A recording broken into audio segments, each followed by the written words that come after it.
डोंगरावर कोण चढेल? परमेश्वराच्या डोंगरावर कोण चढेल? परमेश्वराच्या डोंगरावर कोण चढेल? त्याच्या पवित्र स्थानात कोण उभा राहील? त्याच्या पवित्र स्थानात कोण उभा राहील? समोरचं वचन आम्हाला सांगते, ज्याचे हात स्वच्छ आहेत. Hallelujah, hallelujah. कोण राहील परमेश्वराच्या घरात? ज्याचे हात कसे आहेत? स्वच्छ आहेत. स्वच्छ हात म्हणजे काय? म्हणजे स्वच्छ हात आपण साबणानं धुतलो सकाळी, नाही का? सकाळी धुतलो का आपले हात? साबणाने धुतलो. फक्त साबणाने हात धुतल्याने नाही, तर स्वच्छ हात म्हणजे माझ्या हाताने मी वाईट काम करू नये, माझ्या हाताने मी कोणाचा अन्याय करू नये, माझ्या हाताने मी कोणाला फसवू नये, माझ्या हाताने अपवित्र काम करू नये. जे अपवित्र वस्तू आहे तिथं माझा हात पडू नये. माझ्या हाताने देवाच्या विरुद्धामध्ये काही कार्य करू नये. जी गोष्ट मला करणे आहे ते मी माझ्या हाताने करावं. देवाच्या इच्छेनुसार जीवन जगण्यासाठी माझ्या हाताचा मी वापर करावा. मी सत्याने जीवन जगण्यासाठी माझ्या हाताचा मी वापर करावा. या हाताने आम्ही कोणाला उसने द्यावे, या हाताने आम्ही कोणाला मदत करावं, या हाताने आम्ही कोणाची सेवा करावं, या हाताने कोणाची तरी मदत व्हावं, कोणाची तरी मदत व्हावं, या हाताने गरिबाची सेवा व्हावं, या हाताने बिमाराची सेवा व्हावं, या हाताने देवासाठी टाळी वाजली पाहिजे, या हाताने देवाची स्तुती झाली पाहिजे. म्हणजेच काय होते? ज्याचे हात स्वच्छ आहेत, म्हणजे आमचे हात काय होईल? स्वच्छ होईल. आणि समोर म्हणत आहे, ज्याचे मन शुद्ध आहे. Hallelujah, hallelujah. ज्याचे हात शुद्ध आहे आणि ज्याचे मन शुद्ध आहे. ज्याचे हात स्वच्छ आहे आणि ज्याचे मन शुद्ध आहे. आमचे मन शुद्ध असावं. मन, आपलं मन, ह्या मनामधून पुष्कळशा गोष्टी सुरुवात होतात. माझं मन कशासाठी तयार व्हावं? सर्वात प्रथम देवाच्या भक्तीसाठी तयार व्हावं. माझं मन देवाची भक्ती करण्यासाठी तयार व्हावं. मनामध्ये भक्ती निर्माण व्हावं. भक्ती आपण कुठून सुरुवात करतो? मनातून. पुष्कळ लोकांच्या मनामध्ये भक्ती नाही निर्माण होत, म्हणजे त्यांच्या मनामध्ये जे पाहिजे ते राहत नाही, जे नाही पाहिजे ते राहते. मग मनामध्ये काय? मनामध्ये ठरवून टाकतो, आज मी आज हे काम करणार, मी आज कमाईसाठी जाणार, मी आज धंदा करणार, मी आज पाहुणपणाला जाणार, मी आज दोस्त मित्रासोबत जाणार. कुठं ठरवतो आपण? मनामध्ये. मन. आणि त्याच्यानुसार मग आमचं शरीर जाते, आम्ही जातो तिकडे. मनामध्ये ठरवलं तर, मनामध्ये जो निश्चय करतो आपण ते होते. जे मनामध्ये ठरवतो ते पूर्ण करण्यासाठी माझे हातपाय चालतात. परंतु मनातच नाही ठरवलं तर ते होत नाही. मग आपण मनामध्ये काय ठरवावं? मनामध्ये शुद्ध गोष्टी. मनामध्ये काय ठेवावं?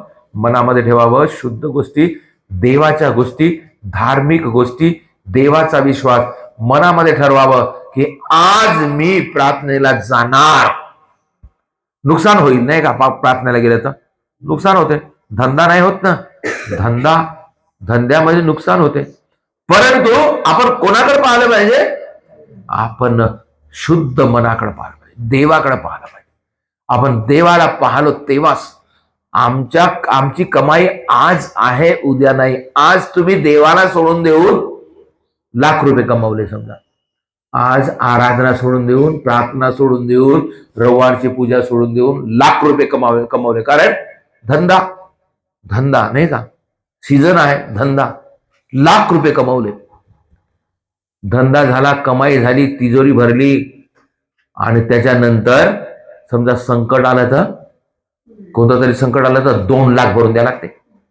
2 लाख. 1 लाख किती कमावले तुम्ही? 1च लाख कमावले ना. भरून किती द्या लागेल? 2 लाख, 3 लाख. म्हणजे देवाच्या विरुद्धामध्ये जे करतो आपण त्याला जय नाही. किती कमवा, परंतु देवावर विश्वास ठेवून मन देवाकडे लावून भक्ती आपल्या मनामध्ये धरून बाकीचे सर्व इच्छा सोडून देऊन जेव्हा तुम्ही कमवाल, तुम्ही जर 100 रुपये जर कमवाल ना, तुम्हाला होऊन उरते सर्व काही, त्याच्यामध्ये भागते तुमचं सर्व काय देव भागवते. कारण तुम्ही काय केलेलं आहात, मनातून देवाची प्रार्थना करून तुम्ही कमावलेलं, मनातून तुम्ही देवावर विश्वास ठेवून कमवलेला, मनातून विश्वास ठेवून तुम्ही कमवलेला आहात, देवाची प्रार्थना करून कमवलेला आहात, देवाच्या आशीर्वादाने कमवलेला, ते तुम्हाला कधी सरत नाही, कधी सरत नाही. मनामध्ये जेव्हा देवाची भक्ती आहे, मन देवाच्या भक्तीसाठी तयार आहे, तर आमच्या घरामध्ये आशीर्वाद आहे, आमच्या कुटुंबामध्ये आशीर्वाद आहे, आमच्या लेकरामध्ये आशीर्वाद आहे, आमच्या कामाधंद्याला आशीर्वाद आहे, आमच्या शेतीवाडीला आशीर्वाद आहे, आमचे मुलं चांगले बनतील.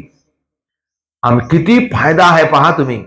फक्त एका दिवसाची गोष्ट आम्ही म्हणतो, परंतु त्याच्यामध्ये किती मोठा आमच्या कुटुंबाला लाभ आहे. एक व्यक्ती जेव्हा हात जोडून प्रार्थना करतो देवासमोर, त्याच्या घरचे सगळेजण पाहतात, त्यांचे लेकरं पाहतात आणि त्यांचे लेकरं शिकतात, त्यांचे लेकरं शिकतात. म्हणून आई वडिलाच्या मनामध्ये भक्ती असावं आणि माई वडिलाच्या मनामध्ये ते भक्ती त्याने निभवावं, तेव्हा देवाचा आशीर्वाद त्यांच्या जीवनामध्ये येते. Hallelujah, hallelujah, hallelujah. तर मग ज्याचे हात स्वच्छ आहे, ज्याचे मन शुद्ध आहे आणि समोरचं वचन म्हणत आहे, जो आपले चित्त असत्याकडे लावित नाही, आपले चित्त, आपले मन, चित्त, आपलं लक्ष असत्याकडे लावत नाही. असत्य काय आहे? असत्य म्हणजे जे काही देवाच्या इच्छेच्या विरोधामध्ये आहे ते असत्य. देवाच्या इच्छेनुसार म्हटलं तर काय आहे? सत्य आहे. येशूने काय म्हटलेलं? मार्ग, सत्य, जीवन मी आहे. म्हणजे देव कसा आहे? सत्य आहे. येशू सत्य आहे. देवाचे कार्य सत्य आहे. देवाच्या कार्यामध्ये मन लावलेला माणूस सत्यावर मन लावतो. म्हणून आमचे कार्य, आमचे मन सत्याकडे लागलं पाहिजे. सत्याकडे आपलं मन लागलं, आपले चित्त असत्याकडे लावू नये. असत्य, जे काही असत्य आहे ते आम्हाला देवापासून दूर करते. असत्य, असत्य काय काय आहे मग?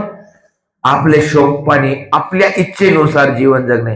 काही काही लोकांना किती वेळा आम्ही सांगतो, या चर्चमध्ये, या चर्चमध्ये, या चर्चमध्ये, तरी पण त्याच्यानं येणं नाही जमत. म्हणजे त्यांची ओढ कोणाकडे लागलेली आहे? असत्याकडे लागली आहे. असत्यामध्ये त्यांना आनंद आहे, असत्यामध्ये त्यांना आनंद मिळत आहे. देवाची इच्छा काय आहे? असत्यामध्ये आनंद करू नका, सत्यामध्ये आनंद करा. जे सत्य आहे ते शोधा. सत्य काय आहे ते शोधा, सत्याला शोधा. सत्य तुम्हाला काय करेल? बंधनमुक्त करेल. देवाचा शब्द सत्य आहे आणि ते सत्य आम्हाला बंधनमुक्त करते. बायबल आहे तुझ्याकडे? बायबल आहे? योहानाचे शुभवर्तमान अध्याय 8 ओवी 32 वाच बर. कोणाजवळ आहे बायबल? कोणाजवळ आहे बायबल? वाचा बर. योहानाचे शुभवर्तमान अध्याय 8 ओवी 32. आपण वाचून पाहिलं तर आपली खात्री होऊन जाते नाही का? आपण वाचलं, स्वतः फादर काही सांगू शकते नाही का? आपण वाचलं तर बायबलमध्ये काय आहे तर सत्य समजते. बायबल योहानाचे शुभवर्तमान अध्याय 8 ओवी 32 वाचा बरं. और तुम सत्य को जानोगे और सत्य तुमको स्वतंत्र करेगा. Hallelujah, hallelujah, hallelujah. तुम्ही सत्य ओळखाल आणि सत्य तुम्हाला काय करेल? स्वतंत्र करेल. सत्य, सत्य म्हणजे काय? देव. देव सत्य आहे आणि म्हणून आपण देवाकडे यावं. देवाकडे आलं तर देव आम्हाला काय करेल? आम्हाला सत्य समजून देईल आणि ते सत्य आम्हाला कोणी कोणी काय काय म्हणतात माहिती आहे का? मी चर्चमध्ये नाही येत कारण मी पाप करून आहो, मी दारू पितो, मला देवाच्या समोर यायची मला शरम वाटते, अशा प्रकारे कोणी कोणी म्हणतात.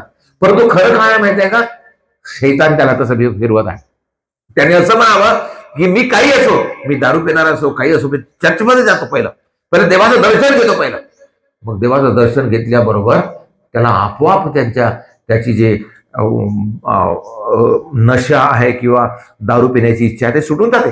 म्हणूनच वचन म्हणत आहे तुम्ही सत्याकडे पहिलं या, मग सत्य तुम्हाला काय करेल, बंधन मुक्त करेल. तुम्हाला कोणतं बंधन आहे, दारूचं बंधन आहे, वाईटाचं बंधन आहे, कोणतंही बंधन असेल तर ते काय करेल, तुम्ही देवाकडे आलाच नाही तुमचं बंधन कसं. पुष्कळ लोक काय म्हणतात माहिती आहे, जेव्हा माझी दारू सुटील तेव्हा मी येईल. होईल का, शक्य होईल का, सोडणार कोण आहे, देव सोडणार आहे. म्हणून देवाकडे यावं पहिलं. देवाकडे आम्ही विनम्र होऊन म्हणावं, देवा माझे ज्यांना जमत नाही आहे, मी पुष्कळ कोशिश करत आहो, मग प्रयत्न करत आहो, होत नाही, देवा मी तुझ्या चरणी मी शरण येतो, मी तुला नमन करतो. आम्ही कमाईसाठी किंवा आपल्या फायद्यासाठी देवाला नाही सोडावं. आपल्या ते एक देवाच्या विरुद्धामध्ये आहे, ते असत्य आहे. म्हणून आपण सत्यामध्ये राहावं. सत्यामध्ये राहिलं तर आम्हाला सत्य बंधनमुक्त करणार. देवाकडे येणे म्हणजे सत्याकडे येणे. देव सत्य आहे, देवामध्ये असत्य होऊ शकत नाही. सर्व प्रकारचं सत्य देवामध्ये आहे. सर्व प्रकारचे ज्या गोष्टी आम्हाला आजपर्यंत मिळाल्या नाही ते सर्व देवामध्ये मिळतात. म्हणजे सत्य आहे आणि जो सत्याने वागतो त्याला देव कधी सोडून देत नाही. म्हणून आपण असत्यामध्ये आपलं चित्त लावू नये. वचन सांगत आहे, काय म्हणताय वचन, असत्याकडे आपले चित्त असत्याकडे लावत नाही. आणि नंतरचं वचन खूप सुंदर वचन आहे. काय म्हणताय, व कपटाने शपथ वाहत नाही. कपटाने शपथ वाहत नाही. कपटाने शपथ वाहत नाही. कपटाने म्हणजे काय माहिती आहे का, आमचं काम लपवण्यासाठी आम्ही काही उदाहरण देतो. आजी मी येणारच होतो जी, निघलोच होतो जी, परंतु काय झालं, मधातच काहीतरी झालं. म्हणजे करायचं राहत नाही, परंतु कपटानं काहीतरी आपली बाजू सामण्यासाठी काहीतरी बहाणे सांगणे, काहीतरी खोटं बोलणे. मनामध्ये एक इच्छा आहे, परंतु हो जी मी विश्वास ठेवतो जी मी विश्वास, असं म्हणजे कपटा म्हणजे काय, आपण माणसाला तसं बोलून आपलं काम करू शकतो नाही का, माणसाला सांगून हो जी म्हणून. देवाच्या समोर देवाला सर्व माहित आहे, नाही, देवाच्या समोर आपण लपवू शकतो का. देव आमचं अंतकरण पाहत आहे, देव आमचं आचरण पाहत आहे, देव आमचं सर्व काही पाहत आहे. म्हणून आपण देवाला फसवायची प्रयत्न करू नये. आणि जेव्हा तसं करतो तर काय होते, पुन्हा जास्त पाप होते. मग आपण करावं काय, समजा असं आहे तर मग आपण काय करावं, घरचे सर्व लोक, जे एखादा माणूस समजत नाही है ना, एखादा माणूस समजदार नाही, तर मग आपण जे समजदार आहोत त्याने काय करावं, त्याच्यासाठी प्रार्थना करावं. नाहीतर त्यासाठी काहीतरी आपण सरकारच्या विरोधामध्ये काहीतरी कधी मोर्चा काढतो नाही का, कधी मोर्चा, हमारी मागे पुरी हो, भेटलंच पाहिजे, नाही तर आम्ही जाणार नाही, भेटलंच पाहिजे. तसं आमच्या घरचा व्यक्ती जर तसा करत असेल, त्याच्या विरोधामध्ये काऊन बंड नाही करत आपण, काऊन नाही करत. आज घरी जेवण पकणार नाही पकवायचं जेवण, कारण काय, आमच्या घरामध्ये असत्य चालत आहे, नाही आज जेवण नाही, काही हो, मग झगडा हो, काही हो, कारण काय, आम्ही सत्यामध्ये चालणार लोक. जो व्यक्ती असत्य करेल आमच्या घरी त्याला जेवण भेटणार नाही, काही हो, मग तिकडे घर बंद. आम्ही ठीक आहे, तुझ्यासोबत आम्ही नाही जेवत, काही नाही काहीतरी करावं लागते. आज आमच्या भावासाठी किंवा आमच्या वडिलांसाठी जो दारू पेते ना, त्याच्यासाठी मी 2 तास, सर्वजण घरून या, सर्वजण बसा, आज आपण रोज 2 तास प्रार्थना करा, जेवण घेऊन तिकडे जाऊ दे, जेवण ते महत्वाचं नाही. आम्हाला महत्वाचं काय, आमचा व्यक्ती जो बिघडलेला आहे तो सुधारला पाहिजे. असं कोण करावं, घरचे लोक करावं. काही आई वडील कसे आहेत माहित आहे, मी लहान होतो तेव्हा आमच्या मावशीचा पोरगा असंच पोरांसोबत फिरता फिरता त्यानं काहीतरी खर्रा खाल्ला तर आमच्या मावशीने त्याला 2 दिवस घरी नाही येऊ दिलं. घरी तू जा, कुठंही जातो, कुठे या घरी याच नाही म्हणजे याच नाही. तो मावशीचा पोरगा, मग तो आमच्या घरी येणार. आमच्या आईनं शिवाय दिलं, मारलं नाही त्याला, पण तू असं करते का आईच्या विरुद्ध? आईला किती दुःख झालं. तू खरा खाते का, तंबाखू खाते का? किती दिवस? 3 दिवस त्याला घरी नाही येऊ दिलं. तू कुठेही जा. असं केल्याने सुधारणार नाही का? सुधारणार म्हणजे सुधारणार. आम्ही सपोर्ट करतो. मी कुरखेड्याला होतो एका आमच्या घरी, आम्ही किरायानं होतो. त्या पोरानं, तो ड्रायव्हर होता, त्यानं दारू पिऊन आला घरी. घरचे लोक अरे अरे अरे हा शिकला आता दारू प्याला, शिकला. असं केल्यानं तो शिकला का त्याला पुन्हा जास्त हे होईल ना. अरे हा शिकला दारू शिकला. असं केल्यानं तो सोडणार आहे का? आम्ही कायले कमवायचं जे कायले कमवा. घरी शांती नाही, घरचे लोक बिघडत आहेत, घरचे लोक बेकार होत आहेत, देवापासून दूर जात आहेत. मग आम्ही मस्त घरी मटण बनवून खातो, है ना? बरोबर, मस्त घरी मटण बनवून खातो. घरचे लोक बिघडत आहेत, दारू पित आहेत. मग काय करतो आम्ही? मग आपण त्याला सपोर्ट करता आहोत ना.